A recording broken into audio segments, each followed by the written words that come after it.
आज मैं आपके सामने एक ऐसे स्टॉक के बारे में बात करूंगा जिसकी रीसेंट लिस्टिंग हुई है। कंपनी का नाम है ट्रांस इंडिया रियल एस्टेट और कंपनी हमारी स्प्लिट हुई है हमारे डीमर्जर के साथ जिसका नाम था ऑल कार्गो।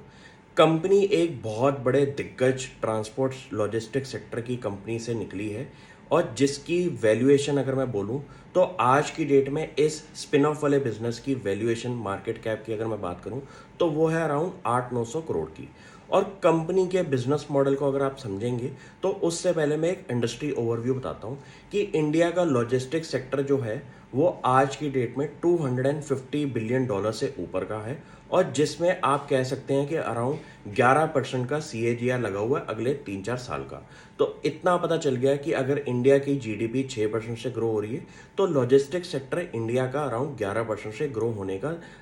अपना जिगरा रखता है। तो इस सेक्टर के अंदर मैं अगर कंपनी आइडेंटिफाई करके बता रहा हूं तो आपको ये ध्यान रखना पड़ेगा कि आज की डेट में अगर हम चाइना और US को अपना कंपटीशन समझते हैं तो उसको रियल एस्टेट और लॉजिस्टिक सेक्टर के अंदर भी आपको ऐसी कंपनीज पकड़नी पड़ेंगी जो कि एक कंपेरेबल आपकी एनालिसिस होने में मैं आपकी हेल्प करें। जैसे कि अगर आप चाइना की और US की सबसे बिगेस्ट कंपनीज पकड़े, जैसे कि US की जो लार्जेस्ट लॉजिस्टिक्स कंपनी है वो अराउंड 20x से 30x का गैप रखती है इंडिया की बिगेस्ट लॉजिस्टिक्स कंपनी से। और अगर आप चाइना की बात करें तो उसके अंदर 10x बड़ी कंपनी है जो कि इंडिया के कंपेरेबल पे दिखाई देता है। तो इतना पता चल गया कि आज की डेट में अगर हमारे को इंडिया की बिगेस्ट लॉजिस्टिक्स कंपनीज पकड़नी है तो उनके अंदर जो ग्रोथ का मोमेंटम है वो मिनिमम से मिनिमम 10x का हो सकता है और उसके अंदर मैक्सिमम कंपोनेंट जो है वो अराउंड 20x 30x का हो सकता है लॉजिस्टिक्स सेक्टर के अंदर।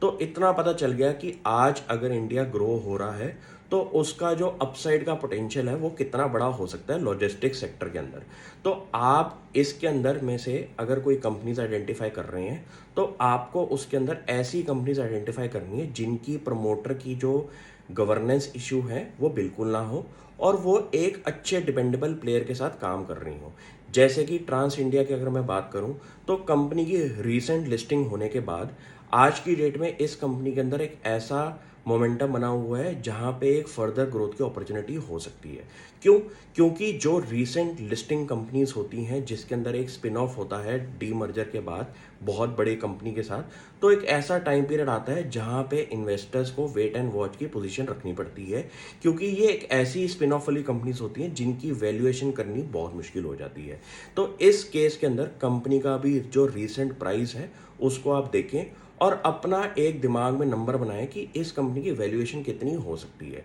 जैसे कि आज की डेट में इस कंपनी के पास जो उनके एसेट्स हैं जो कि industrial grade logistic warehouses हैं उनकी अगर मैं वॉल्यूम की और वैल्यू की बात करूं तो वो अराउंड 5.5 मिलियन स्क्वायर फीट है जो कि आज की डेट में 2025 तक अराउंड 6.5 हो जाएगा। और कंपनी के कुछ इंडस्ट्रियल पार्क्स की अगर मैं बात करूं तो आपने नोटिस किया होगा IMT गाजियाबाद मानेसर रोड पे आपने जो लॉजिस्टिक पार्क देखा होगा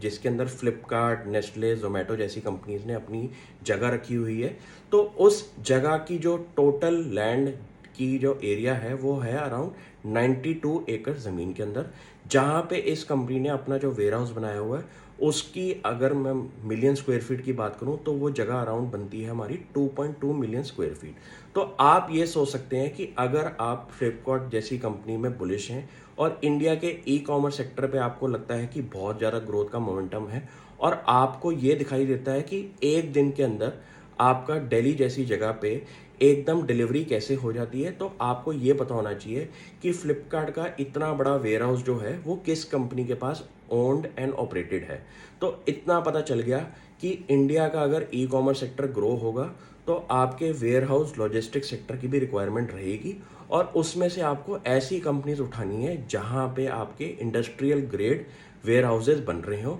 और जिनके पास अच्छे डिपेंडेबल कस्टमर्स हो जैसे कि आपके नेस्ले जोमेटो फ्लिपकार्ट जैसी कंपनीज। तो इतना पता चल गया कि इस कंपनी के पास जो कस्टमर बेस है वो काफ़ी बढ़िया है और एक कंपनी के पास जो इस टाइम ऑनगोइंग प्रोजेक्ट्स हैं जिसके अंदर 1 बिलियन स्क्वायर फीट जगह और तैयार हो रही है। तो वो भी आपको पता चल गया कि कंपनी का जो ग्रोथ का मोमेंटम वो भी बना हुआ है। ये कंपनी एक ऐसा स्टॉक है जहाँ पे आज की डेट में अभी इन्वेस्टर्स का इतना अवेयरनेस नहीं हुई है, क्योंकि एक न्यूली लिस्टेड कंपनी है और इसका कुछ टाइम के पीरियड के बाद, जैसे कि 2-3 क्वार्टर्स के बाद जब रिजल्ट्स आएंगे तो लोगों को इसकी वैल्यूएशन का एक आइडिया लगेगा। तो ऐसे स्टॉक्स के अंदर एक काफ़ी ज़्यादा आपको होल्ड एंड वेट की स्ट्रेटजी रखनी पड़ती है, क्योंकि ये ऐसे स्टॉक्स हैं जहाँ पे अभी वैल्यूएशन का जो मिस गैप है वो अभी बनानी है, और धीरे धीरे इस पे कंपनी का जो प्रमोटर का जो कॉन्फिडेंस है वो तो है अभी, लेकिन इन्वेस्टर्स का कॉन्फिडेंस अभी आना है। तो आप भी इस कंपनी को नोटिस करें और मुझे बताएं अपनी एनालिसिस। Thank you.